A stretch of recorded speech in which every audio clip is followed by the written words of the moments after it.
आप आ गए? अरे हाँ, मैं तुमको बहुत देर से बाहर देख रहा हूँ। तुम काहे में बिजी हो इतना? मैं एक सर्वधर्म प्रार्थना सभा शिक्षा विभाग की तरफ से आयोजित की जा रही है। उसमें सारे स्कूल के बच्चों के लिए सारे जो धर्म के अगुए हैं उनके ऊपर प्रीचिंग करना है या टीचिंग देना है बच्चों अच्छा, गुरुओं के बारे में बताना है। हाँ। अच्छा, धर्म गुरुओं के बारे में। हाँ। अच्छा, तो मुझे मसीह होने के नाते प्रभु यीशु मसीह के बारे में बताना है। अरे ये तो बहुत अच्छी बात है और बहुत अच्छा मौका है। तो बहुत अच्छी बात तो है, परंतु प्रॉब्लम ये है कि मैं ये चाहती हूँ कि बहुत अच्छे तरीके से प्रभु यीशु मसीह के बारे में मैं बता सकूँ। चलिए, अब आप आ गए हैं तो मेरी मदद कर दीजिए थोड़ी। चलो ठीक है। तो तुमने जो तैयारी किया है उसमें तुम कुछ इन बातों को विशेष तौर पे जोड़ सकती हो। देखो, जब प्रभु यीशु मसीह की बात होती है तो हमको जब प्रभु यीशु मसीह को जानना है या किसी भी व्यक्ति को जानना है तो हमको अच्छा होगा कि हम शुरू से लेकर के अंत तक उसके बारे में जानें और भविष्य तक उसकी क्या शिक्षाएं रहीं, उसके कैसे प्रभाव रहे, इसको जानना आवश्यक होगा। तो जैसे तुम प्रारंभ करो तो अच्छा होगा कि सबसे पहले हम प्रभु यीशु मसीह को इतिहास में देखें। इतिहास में कैसे? जब हम इतिहास की बात करते हैं तो कई लोग ऐसा कहते हैं कि प्रभु यीशु मसीह के जन्म, उसके मृत्यु के बारे में कोई अभिलेख उपलब्ध नहीं है। लेकिन जब हम बात करें तो हमको इस बात को ध्यान देना चाहिए कि प्रभु यीशु मसीह एक ऐतिहासिक पुरुष थे। मतलब प्रभु यीशु मसीह का नाम इतिहास में दर्ज है। यदि हम देखते हैं मत्ती 2:1 में लिखा हुआ है कि प्रभु यीशु मसीह का जन्म जो है वो 4 ईसा पूर्व में हुआ, जब हेरोदेस राजा जो है वो राज्य करता था, और उसका मृत्यु जो है हेरोदेस राजा का 4 ईसा पूर्व में हुआ। इसके साथ ही साथ हम लूका 2:2 में भी इस बात को देखते हैं कि प्रभु यीशु मसीह का जन्म तब हुआ जब क्विरिनियुस जो था वो सीरिया का हाकिम था। और उस समय करीब 6 ईसा पूर्व की बात है, उस समय पहली नाम लिखाई हुई थी या जनगणना हुई थी। तो इस जनगणना में यहूदा के जो गोत्र हैं उसके अभिलेख मौजूद हैं और उस यहूदा के गोत्र में प्रभु यीशु मसीह का नाम लिखा गया। तो ऐतिहासिक दृष्टिकोण से जब हम देखते हैं तो प्रभु यीशु मसीह इतिहास के पन्नों में दर्ज है। तो हमको पहली बात इस बात को तुम बताओ कि प्रभु यीशु मसीह जो है वो इतिहास में दर्ज है। अब्राहम से 14 पीढ़ी में दाऊद राजा का जन्म हुआ और दाऊद राजा भी एक ऐतिहासिक पुरुष है और दाऊद राजा से 14वीं पीढ़ी में प्रभु यीशु मसीह का जन्म होता है। तो इस प्रकार से हम देखते हैं कि प्रभु यीशु मसीह का जन्म जो है वो न केवल इतिहास में दर्ज है परंतु अभिलेखों में, जो कि उसके जो वंशावली है उस वंशावली में भी प्रभु यीशु मसीह का जन्म मिलता है। ये तो हो गई इतिहास की बात और वंशावली की बात। अब प्रभु यीशु मसीह का जीवन और उनकी जो सेवकाई थी उसके बारे में हम कैसे बताएंगे? अच्छा, जब प्रभु यीशु मसीह के जन्म और उसके सेवकाई की बात है तो तुम यहाँ पर इस बात को डालो कि प्रभु यीशु मसीह का जो जन्म है वो हमको प्रभु यीशु मसीह के सुसमाचारों के बारे में हमें देखने को मिल जाता है। प्रभु यीशु मसीह का जो जन्म हुआ वो बैतलहम के गांव में हुआ, यरूशलेम के अंदर, और उसके साथ ही साथ इस बात को भी जानते हैं कि प्रभु यीशु मसीह उसी स्थान पे पला बढ़ा। वो यूसुफ का जो पुत्र था, यूसुफ बढ़ई का, तो उसने हमको बाइबल बताती है मत्ती 13:55 में कि प्रभु यीशु मसीह ने बढ़ई का काम भी सीखा और अपनी जवानी तक अर्थात 30 साल की उम्र तक प्रभु यीशु मसीह अपने माता पिता के साथ रहे। उन्होंने पूरी यहूदियों की जो रीतिविधि थी उन शिक्षाओं को उसने ग्रहण किया, प्राप्त किया। और प्रभु यीशु मसीह के और भी भाई बहन थे जिनका उल्लेख बाइबल में किया गया है, जैसे याकूब, योसेस, यहूदा और शिमोन। ऐसे बहुत से भाई बहन थे जो प्रभु यीशु मसीह के और भी हुए।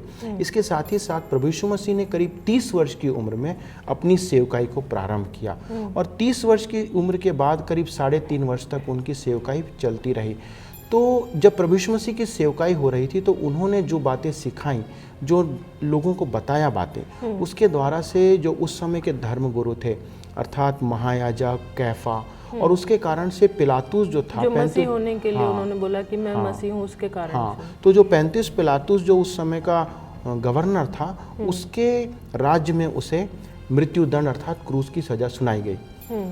उसके उपरांत प्रभु यीशु मसीह को जब क्रूस की सजा सुनाई गई तो प्रभु यीशु मसीह को क्रूस पे चढ़ाया गया। प्रभु यीशु मसीह की मृत्यु हुई, उसके बाद प्रभु यीशु मसीह को कब्र में रखा गया और प्रभु यीशु मसीह उसके बाद जी उठे तीसरे दिन। तो ये सारी बातें जो हैं ये भी प्रमाण है। उसके प्रमाण मिलते हैं, उसके प्रमाण मिलते हैं क्योंकि जिन लोगों ने प्रभु यीशु मसीह को क्रूस पर चढ़ाया था उन्हीं लोगों ने इस बात की गवाही दी कि प्रभु यीशु मसीह फिर जी उठे। और एक बहुत अच्छी गवाही आती है कि उन सब लोगों ने इन बात को बताया कि प्रभु यीशु मसीह जी उठे। और फिर प्रभु यीशु मसीह करीब 40 दिन तक लोगों को अपना दर्शन देते रहे, अपने बारे में बताते रहे कि मैं जी उठाऊं, और फिर वो स्वर्ग पर चढ़े गए। तो ये जो बातें हैं, ये प्रभु यीशु मसीह की पूरी जीवन काल को हम यहाँ पर समेट सकते हैं। ये तो हो गई जीवन और सेवकाई की उनकी बात। अब प्रभु यीशु मसीह खुद के बारे में क्या कहते थे, या क्या क्या हमको उनको लिखना चाहिए, ये मुझे बताइए। अच्छा, जब प्रभु यीशु मसीह के जीवन के बारे में हम देखते हैं तो एक मुख्य बात है जो प्रभु यीशु मसीह अपने स्वयं के बारे में कहते हैं। जैसे हम देखते हैं कि प्रभु यीशु मसीह अपने बारे में जब कहते हैं, एक ही वचन यहाँ पर पढ़ो, तुम्हारी बाइबल है ना, यूहन्ना 4 उसका 25 और 26 को। यहाँ ऐसा लिखा है, स्त्री ने उससे कहा, मैं जानती हूँ कि मसीह जो क्रिस्त कहलाता है आने वाला है, जब वह आएगा तो हमें सब बातें बता देगा। यीशु ने उससे कहा, मैं जो तुझसे बोल रहा हूँ वही हूँ। तो यहाँ पर हम जब इस बात को पढ़ते हैं तो प्रभु यीशु मसीह इस बात को बताते हैं कि मैं मसीहा हूँ, अर्थात मसीहा का मतलब जो दूसरों को उद्धार देने वाला। तो प्रभु यीशु मसीह ने उस स्त्री से साफ साफ कहा कि मैं मसीहा हूँ, जिसका इंतजार सदियों से लोग कर रहे थे, मैं वो मसीहा हूँ। तो प्रभु यीशु मसीह ने बताया कि मैं मसीहा हूँ। फिर यदि यूहन्ना 4 और उसके यूहन्ना 8 में भी हम पढ़ते हैं, यूहन्ना 8 और उसके 46 को पढ़ते हैं, तो वहाँ पर प्रभु यीशु मसीह कहते हैं कि कौन मुझे दोषी ठहराता है। अर्थात प्रभु यीशु मसीह जो थे वो निष्पाप थे, उनके जीवन में कोई पाप नहीं था। प्रभु यीशु मसीह ने इस बात को भी कहा, जैसा निर्गमन 3:14 में लिखा हुआ है, यूहन्ना 10:9 में लिखा हुआ है। प्रभु यीशु मसीह कहते हैं, मैं द्वार हूँ, बिना मेरे द्वारा कोई प्रवेश नहीं कर सकता, और जो मेरे द्वारा से प्रवेश करता है, मेरे द्वार से, मेरे से, वो उद्धार को प्राप्त करेगा। तो प्रभु यीशु मसीह, हाँ, वही उद्धार पाएगा। तो हमारे को यहाँ पर प्रभु यीशु मसीह कहते हैं कि मैं द्वार हूँ, मेरे द्वारा से उद्धार है। फिर प्रभु यीशु मसीह ने यह भी बताया कि वो पापों को क्षमा कर सकते हैं। लूका 5:20-21 पढ़ेंगे, लूका 7 उसका 48-39 पढ़ेंगे। वहाँ पर हमको देखने को मिलता है कि प्रभु यीशु मसीह पापों को क्षमा करने की सामर्थ्य रखते हैं। तो प्रभु यीशु मसीह जो है उस पापों को क्षमा करने वाले हैं। एक और बात प्रभु यीशु मसीह अपने बारे में कहते हैं कि मैं अनंत जीवन दे सकता हूँ, क्योंकि बिना प्रभु यीशु मसीह सिर्फ वही अनंत जीवन, हाँ, बिना प्रभु यीशु मसीह के अनंत जीवन हमको नहीं मिल सकता।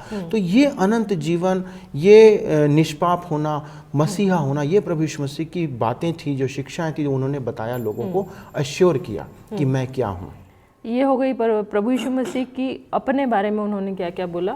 परंतु दूसरे जो लोग थे, जो उनके आसपास के चेले थे, या दूसरे लोग जो उनको देखते थे, वो प्रभु यीशु मसीह के बारे में क्या कहते हैं? देखो, ये बहुत महत्वपूर्ण चीज़ है कि प्रभु यीशु मसीह अपने बारे में क्या कहते थे, लेकिन जो दूसरे जो थे, अर्थात दूसरे चेले या दूसरे लेखकों ने प्रभु यीशु मसीह के बारे में बहुत सी बातें कही। पहली बात हम देखते हैं कि प्रभु यीशु मसीह के विषय में पहला यूहन्ना उसके 5:20 में हम देखेंगे, मत्ती 14:33 में, वहाँ पर लिखा गया है कि वो परमेश्वर का पुत्र था। अर्थात ये कहने का मतलब है कि परमेश्वर के त्रिएकता का वो एक मनुष्य था, और इस बात को लोगों ने पहचान लिया कि वो परमेश्वर है। तो इस बात को साबित करते हैं लोग कि प्रभु यीशु मसीह परमेश्वर है। दूसरी बात हम देखते हैं कि नए नियम में करीब 88 बार ये बात लिखी गई है कि प्रभु यीशु मसीह मनुष्य का पुत्र है। तो जब हम इस बात को पढ़ते हैं कि प्रभु यीशु मसीह मनुष्य का पुत्र है, तो ये इस बात को साबित करता है कि प्रभु यीशु मसीह संपूर्ण ईश्वर थे और प्रभु यीशु मसीह संपूर्ण मनुष्य थे। तो प्रभु यीशु मसीह के पूर्ण व्यक्तित्व को प्रकट किया जाता है जब हम कहते हैं कि वो मनुष्य का पुत्र था। तो इसके द्वारा से हम इस बात को समझते हैं कि प्रभु यीशु मसीह मनुष्य का पुत्र था, अर्थात पूर्ण मनुष्य था। प्रभु यीशु मसीह को यूहन्ना भी तो परमेश्वर का वचन कहता है कि वचन देहधारी हुआ। हाँ, ये बहुत अद्भुत बात है कि जब हम प्रभु यीशु मसीह के बारे में एक और बात देखते हैं, यूहन्ना 1 उसके 1, 2, 3 में पढ़ते हैं, यूहन्ना 1:14 में यूहन्ना कहता है कि वो परमेश्वर का वचन था, जैसे वचन देहधारी हुआ और वचन हमारे बीच में डेरा किया। तो प्रभु यीशु मसीह परमेश्वर का वचन था।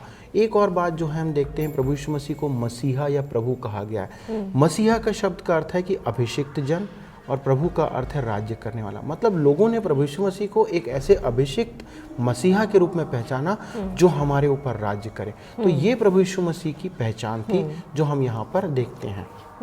तो बस अब हमको यहीं ख़त्म करना है या इसमें और भी कुछ जोड़ना है?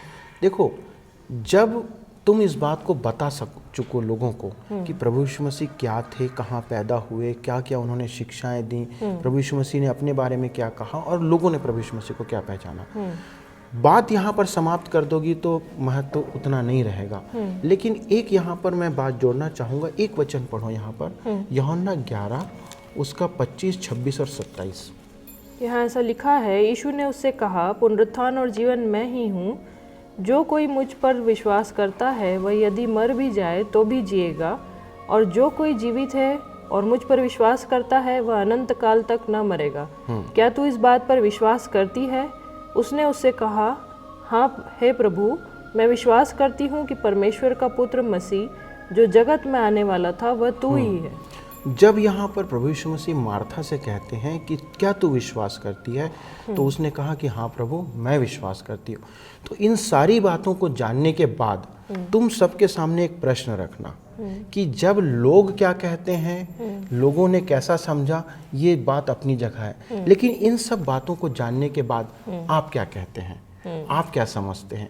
यीशु मसीह कौन है? क्या आप प्रभु यीशु मसीह को एक युग पुरुष समझते हैं, एक आदर्श पुरुष समझते हैं, या प्रभु यीशु मसीह को एक मसीहा और एक प्रभु के रूप में ग्रहण करते हैं जो आपको पापों से उद्धार दिला सकता है, जो आपको अनंत जीवन दिला सकता है? एक क्वेश्चन के साथ उनको एक क्वेश्चन के साथ वहाँ पर जब भी हम कोई संदेश दें तो लोगों को एक चुनौती के साथ देना चाहिए, एक प्रश्न चिन्ह जहाँ पर वो निर्णय ले सकें। तो ये तुम्हारे लिए एक समय होगा कि तुम प्रभु यीशु मसीह के बारे में बताओ, उसकी शिक्षाओं के बारे में, और उसको प्रभु यीशु मसीह को ग्रहण करने के लिए एक अपॉर्चुनिटी दो, एक मौका दो। तो इन सारी बातों को ऐसा करो जो तुमने नोट किया है, फिर रिपीट करो। यदि कहीं कुछ आवश्यकता होगी तो मैं उसमें फिर कुछ सुधार करूँगा। ठीक है।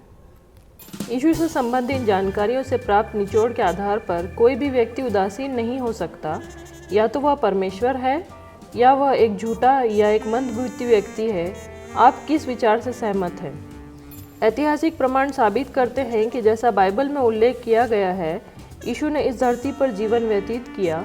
यह प्रत्येक की जिम्मेदारी है कि वह सच में यीशु को जानने की मनसा से बुद्धि और परख के साथ बाइबल का अध्ययन करें। बाइबल को यह सोचकर पढ़ना कि बाइबल आपके व्यक्तिगत विचारों को सही साबित करने में मदद करेगी, खतरनाक और लाभहीन है। कठिन से कठिन विषयों में भी हमें यह सोचकर बाइबल पढ़नी चाहिए कि वह सही व सत्य है, और उससे प्राप्त सुधारों और चुनौतियों को हमें अपने व्यक्तिगत विचारों में स्वीकार करना चाहिए। तो ये जो बातें तुमने इसमें सम्मिलित की हैं वो बहुत अच्छी हैं, और मैं यही उम्मीद करूंगा कि तुम बहुत अच्छे से प्रभु यीशु मसीह के बारे में इन बातों को रखो, ताकि लोग प्रभु यीशु मसीह को केवल जाने नहीं परंतु वो ग्रहण करें। चलिए, मैं और थोड़ी तैयारी करूंगी आपने जो बताया है उसको लेके। अब घर चले? चलो, बच्चे इंतजार कर रहे होंगे। चलो चलो, ठीक है।